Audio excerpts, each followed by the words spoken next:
പോകുന്നതിന് മുമ്പ് ശശാങ്കു, കേരളത്തിൽ ഈ തെരഞ്ഞെടുപ്പ് കൊണ്ട് വ്യക്തമാവുന്ന ഒരു കാര്യം, വളരെ ശക്തമായ ആന്റി ഇൻകംബൻസി ഉണ്ട്, ഭരണവിരുദ്ധ വികാരം ഉണ്ട് എന്നുള്ളതാണ്. അത് ഏതെങ്കിലും സിംഗിൾ ഇഷ്യൂവിൽ മാത്രമാണ് എന്ന് കരുതുന്നില്ല. പല കാര്യങ്ങളാൽ സർക്കാരിനോട് വിപ്രതിപത്തിയുണ്ട്. സാധാരണ കേരളം ഒരു ആന്റി ഇൻകംബൻസി സ്റ്റേറ്റ് ആണ്. ഓരോ 5 കൊല്ലം കഴിയുമ്പോഴും ഭരണം മാറ്റുന്ന സ്റ്റേറ്റ് ആണ്. അപ്പുറത്തുള്ള ആളോടുള്ള സ്നേഹത്തെക്കാൾ കൂടുതൽ ഇപ്പോൾ ഉള്ള ആളുകളോടുള്ള എതിർപ്പാണ് പലപ്പോഴും കേരളത്തിലെ വോട്ടിന്റെ ഇന്ധനമാകാറുള്ളത് എന്ന് തോന്നാറുണ്ട്. ഇപ്പോൾ ആന്റി ഇൻകംബൻസി വളരെ സ്ട്രോങ് ആണ്. അപ്പോൾ അത് നിയമസഭാ തെരഞ്ഞെടുപ്പിലേക്കുള്ള ഒരു ചൂണ്ട് പലകയാണല്ലോ. അപ്പോൾ നമുക്ക് കണ്ണും പൂട്ടി UDF ആകും അതിന്റെ ഗുണഭോക്താവെന്ന് ഉറപ്പിക്കാലോ ഈ നിമിഷം.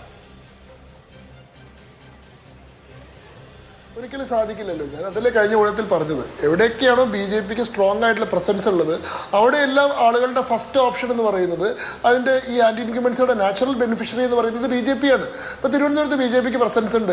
അവിടെ സർക്കാർ വിരുദ്ധ വികാരം മുഴുവൻ ആർക്കാ കിട്ടിയത്?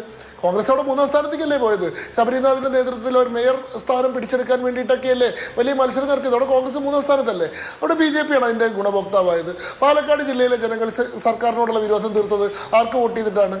തൃപ്പൂണിത്തുറയിലെ ജനങ്ങൾ സർക്കാരിനോടുള്ള വിരോധം തീർത്തത് ആർക്ക് വോട്ട് ചെയ്തിട്ടാണ്? ഈ കൊല്ലത്തെയും കോഴിക്കോടെയും ജനങ്ങൾ ആർക്കാണ് വോട്ട് ചെയ്തിട്ടുള്ളത്? അപ്പോൾ ഇത് നോക്കൂ, എവിടെയൊക്കെ BJPക്ക് ജയിക്കാവുന്ന ഒരു പോസിബിലിറ്റി ഉണ്ടോ അവിടെയെല്ലാം BJPയെ ജനങ്ങൾ വിശ്വസിക്കുന്നുണ്ട്. BJPക്ക് അങ്ങനെ ശക്തിയോ സ്വാധീനമോ ഇല്ലാത്ത സ്ഥലങ്ങളിൽ, അതല്ലെങ്കിൽ ഞങ്ങൾ BJPക്ക് വോട്ട് ചെയ്താൽ ആൻറ്റി CPM വോട്ട് സ്പ്ലിറ്റ് ആയിട്ട് CPM തന്നെ ജയിച്ചേക്കാം, BJP ജയിക്കില്ല എന്ന് ജനങ്ങൾക്ക് സംശയമുള്ള സ്ഥലങ്ങളിലാണ് ഈ കോൺഗ്രസ് ഇതിൻ്റെ ഗുണഭോക്താവായിട്ടുള്ളതാണ്. ഈ ചർച്ചയിൽ എനിക്ക് മുമ്പുള്ള ഊഴങ്ങളിൽ ധാരാളം കാര്യങ്ങൾ നടന്നതുകൊണ്ട് അതിനോടൊക്കെ എനിക്ക് അല്പം സമയം നിങ്ങൾ തരുമെന്ന് വിചാരിക്കുന്നു. ആദ്യം എനിക്കിതിൽ ഈ ചർച്ചയിൽ വളരെ കൗതുകകരമായി തോന്നിയിട്ടുള്ളൊരു കാര്യം, നമ്മുടെ ഈ ചർച്ചയിൽ വന്നിട്ടുള്ളൊരു മലപ്പുറം ഡിസ്കഷനാണ്. അതായത് ശ്രീ NP ചേക്കുട്ടി അദ്ദേഹത്തിൻ്റെ ഊഴത്തിൽ പറഞ്ഞിട്ടുള്ളൊരു കാര്യം, CPMന്റെ നേതൃത്വത്തിൽ ഇവിടെ കമ്മ്യൂണലായിട്ട് സംസ്ഥാനത്തെ വിഭജിക്കാൻ വേണ്ടിയിട്ട് നടത്തിയിട്ടുള്ള ശ്രമത്തിന് മലപ്പുറം ജില്ലയിൽ നിന്ന് ശക്തമായിട്ടുള്ള മറുപടി കിട്ടി. അതായത് മലപ്പുറത്തെ എല്ലാ വിഭാഗം ജനങ്ങളും UDFന് വോട്ട് ചെയ്യുന്ന സാഹചര്യം ഉണ്ടായി എന്നുള്ളതാണ്. എന്നാൽ ഇതേ ചർച്ചയിൽ തന്നെ CPMന്റെ പ്രതിനിധിയായിട്ടുള്ള ശ്രീ PK ഗോപൻ പറയുന്നത്, തിരുവനന്തപുരം ജില്ലയിൽ പണ്ട് തൊട്ടേ രാജാക്കന്മാരുടെ നേതൃത്വത്തിൽ കുറേ ജനങ്ങളും കുറേ പ്രമാണികളും വർഗീയമായി ചിന്തിക്കുന്ന ഒരു ശീലമുള്ള സ്ഥലമാണ്, അതുകൊണ്ട് അവിടുത്തെ BJPയുടെ ജയത്തിൽ വലിയ അത്ഭുതമില്ല എന്നുള്ള. നോക്കൂ, തിരുവനന്തപുരം ജില്ലയിൽ ഹിന്ദു ജനസംഖ്യ എന്ന് പറയുന്നത് 70%. മലപ്പുറം ജില്ലയിലെ മുസ്ലിം ജനസംഖ്യ എന്ന് പറയുന്നത് 70%. തിരുവനന്തപുരം ജില്ലയിൽ BJP ജയിക്കുമ്പോൾ അത് ഹിന്ദു വർഗീയതയാവുന്നു. എന്നാൽ മലപ്പുറം ജില്ലയിൽ UDF ജയിക്കുമ്പോൾ അത് മതേതരത്വത്തിൻ്റെ ഉദാഹരണമാവുന്നു. എങ്ങനെയാണ് ഒരേ കാര്യത്തെ 2 തരത്തിൽ നമുക്ക് ഇത്രയും കൃത്യമായി ഡബിൾ സ്റ്റാൻഡേർഡ് അപ്ലൈ ചെയ്തുകൊണ്ട് ഒരേ ഫെനോമിനെ 2 തരത്തിൽ നിങ്ങൾക്ക് വിലയിരുത്താൻ സാധിക്കുന്നത് എനിക്ക് മനസ്സിലാവുന്നില്ല. തിരുവനന്തപുരത്ത് BJPക്കുള്ള വോട്ട് വർഗീയ വോട്ടാണെങ്കിൽ ഇവിടെ മലപ്പുറം ജില്ലയിൽ ജമാഅത്തെ ഇസ്ലാമിയെയും ഈ പറയുന്ന PFIയുടെ സംഘടനയായിട്ടുള്ള SDPIനെയും ഒക്കെ കൂട്ടുപിടിച്ച് നടത്തുന്ന UDFന് കൊടുത്തിട്ടുള്ള വോട്ട് എന്ത് വോട്ടാണ്? അവിടുത്തെ ഹിന്ദുക്കൾ കൂടി UDFന് വോട്ട് ചെയ്തില്ലെന്ന് പറയുന്നതിൽ അർത്ഥമില്ല. ജനാധിപത്യത്തിൽ 51% വോട്ട് കിട്ടുന്നവരാണ് ജയിക്കുന്നത്. ഭൂരിപക്ഷത്തിനാണ് അവിടെ തീരുമാനിക്കാനുള്ള അധികാരമുള്ളത്. 70% മുസ്ലിം ജനസംഖ്യയും 27% ഹിന്ദു ജനസംഖ്യയുള്ള സ്ഥലത്ത് മുസ്ലിം വോട്ട് ബാങ്ക് കൺസോൾട്ടേറ്റ് ചെയ്ത് ഒരാളെ ജയിപ്പിക്കാൻ തീരുമാനിച്ചാൽ അവരെ ജയിക്കുള്ളൂ. അവിടെ ആരാണ് ജയിക്കേണ്ടത് തീരുമാനിക്കേണ്ടത് അവിടുത്തെ മുസ്ലിം വോട്ടാണ്. ഞാൻ ചോദിക്കുന്നത്, ജമാഅത്തെ ഇസ്ലാമിയെ കൂട്ടുപിടിച്ചിരിക്കുന്ന ഈ പറയുന്ന SDPയെ കൂട്ടുപിടിക്കുന്ന ഇസ്ലാമിക വർഗീയ ശക്തികളെ കൂട്ടുപിടിച്ചുകൊണ്ട് തെരഞ്ഞെടുപ്പിനെ നേരിടുന്ന, അവരെ തള്ളിപ്പറയാൻ ഒരു നിലയ്ക്കും തയ്യാറാവാത്ത, മതരാഷ്ട്ര സ്ഥാപനവാദത്തെ തള്ളിക്കളഞ്ഞിട്ടില്ലാത്ത ജമാഅത്തയുടെ പിന്തുണ നിർലജ്ജം സ്വീകരിക്കുന്ന UDFന് ഒരു മറുപടി കൊടുക്കാൻ, അവരെ ഒരു പാഠം പഠിപ്പിക്കാൻ മലപ്പുറത്തെ സമൂഹത്തിന് ബാധ്യത ഉണ്ടായിരുന്നില്ലേ?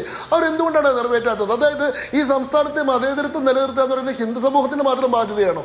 ഹിന്ദു ജനസംഖ്യ ഭൂരിപക്ഷമുള്ള സ്ഥലങ്ങളിൽ BJPയെ പ്രതിരോധിച്ചിട്ട് ഹിന്ദുക്കൾ മതേതരത്വം തെളിയിച്ചുകൊണ്ടിരിക്കണം.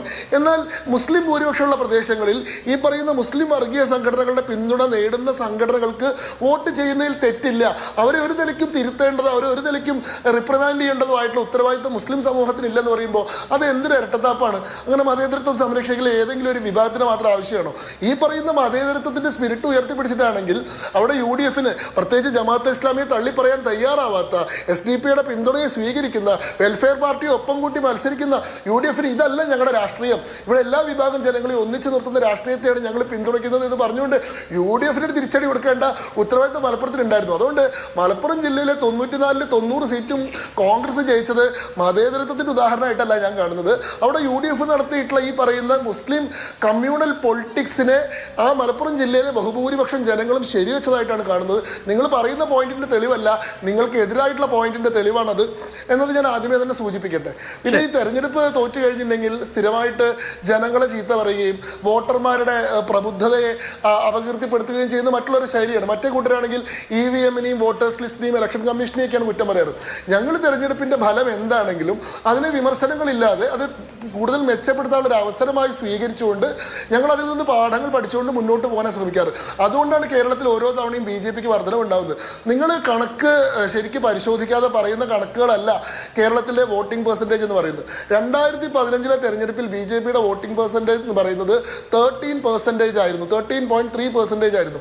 2020 BJPയുടെ നിയമസഭ ഈ പറയുന്ന തദ്ദേശ സ്വയംഭരണ തെരഞ്ഞെടുപ്പിലെ വോട്ടിംഗ് ശതമാനം 18% അല്ല, 15.2% ആണ്, 15.2%. ഇത്തവണയാണ് BJP 18% വന്നത്. അതായത് ഗ്രാജുവൽ റൈസ് BJPക്ക് ഉണ്ടെന്ന് അത് കാണിക്കുന്നത്, അതല്ലാണ്ട് BJP സ്റ്റാഗ്നേറ്റ് ചെയ്തിട്ടില്ല ഏതെങ്കിലും ഒരു സ്ഥലത്ത്. അതായത് നിങ്ങളൊന്ന് ആലോചിച്ച് നോക്കും, നിങ്ങളുടെ എന്തൊരു തോൽവിയാണ്. നിങ്ങൾ കഴിഞ്ഞ 10 കൊല്ലമായിട്ട് നിങ്ങളുടെ ആകെ രാഷ്ട്രീയം എന്ന് പറയുന്നത് കേരളത്തിലെ BJPയെ പ്രതിരോധിക്കുക എന്നുള്ളതാണ്. നിങ്ങൾക്ക് വേറെ എന്തെങ്കിലും പൊളിറ്റിക്സ് ഉണ്ടോ? ഇവിടെ ഇടതുപക്ഷവും കോൺഗ്രസും തമ്മിലുള്ള മത്സരം എന്താ? ആരാണ് RSSനെ കൂടുതൽ പ്രതിരോധിക്കുന്നത്? ആരാണ് BJPയുടെ വളർച്ചയെ തടഞ്ഞുകൊണ്ടിരിക്കുന്നത്? LDF പറയുന്നു ഞങ്ങളാണ് ശരിക്കും പ്രതിരോധിക്കുന്നത്, കോൺഗ്രസിന് ആത്മാർത്ഥയില്ല, അവർ RSS ആണെന്ന് പറയുന്നു. കോൺഗ്രസ് പറയുന്നു അല്ല, ഞങ്ങളാണ് ശരിയായിട്ടുള്ള പ്രതിരോധം, ദേശീയ തലത്തിൽ പ്രതിരോധിക്കാൻ ഞങ്ങൾക്കേ പറ്റുള്ളൂ, ഈ LDF ഇവിടെ മാത്രമേ ഉള്ളൂ, അവർ BJPയുമായിട്ട് അഡ്ജസ്റ്റ്മെന്റ് ആണ്, അത് CJP ആണെന്ന് പറയുന്നു. ഇങ്ങനെ ഞങ്ങളാണ് BJPയെ പ്രതിരോധിക്കുന്നത് എന്നുള്ള കാര്യത്തിൽ മത്സരിച്ച് ഒരേ എല്ലും കഷ്ടത്തിന് വേണ്ടി പരസ്പരം കടിപിടി കൂടുന്ന ആ ജീവജാലത്തെ പോലെ മത്സരിച്ചുകൊണ്ടിരിക്കണം നിങ്ങൾക്ക്.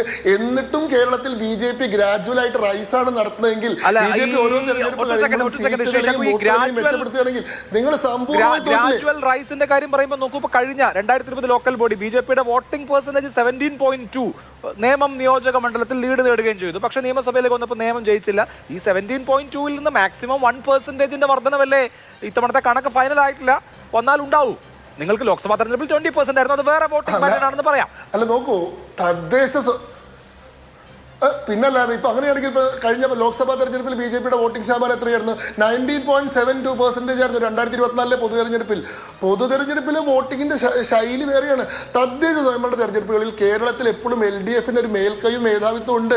2010-ലും ഇപ്പൊ 2025-ലും മാത്രമാണ് ഒരു വലിയ ഡിബാക്കിൾ അല്ലെങ്കിൽ 600 സീറ്റുകളോളം നഷ്ടപ്പെടുന്ന വലിയൊരു അങ്ങനത്തെ ഒരു വലിയ സമ്പൂർണ്ണമായിട്ടുള്ള തകർച്ച അവർക്ക് ഉണ്ടായിട്ടെന്ന് പറയാൻ കഴിയുന്നത്. പ്രാദേശിക തലത്തിൽ BJP ശക്തിപ്പെട്ട് വരികയാണെന്നുള്ളത് നടക്കാനിരിക്കുന്ന ഒരു സോഷ്യൽ ചേഞ്ചിനെയാണ് പ്രതികരിക്കുന്നത്. സാമൂഹിക മാറ്റം എന്ന് പറയുന്ന ഒരു ദിവസം സ്വിച്ചിട്ട പോലെ സംഭവിക്കുന്നതല്ല, അത് ഏറ്റവും അടിത്തട്ടിൽ നിന്ന് ക്രമേണ സംഭവിച്ചുകൊണ്ടിരിക്കുന്നതാണ്.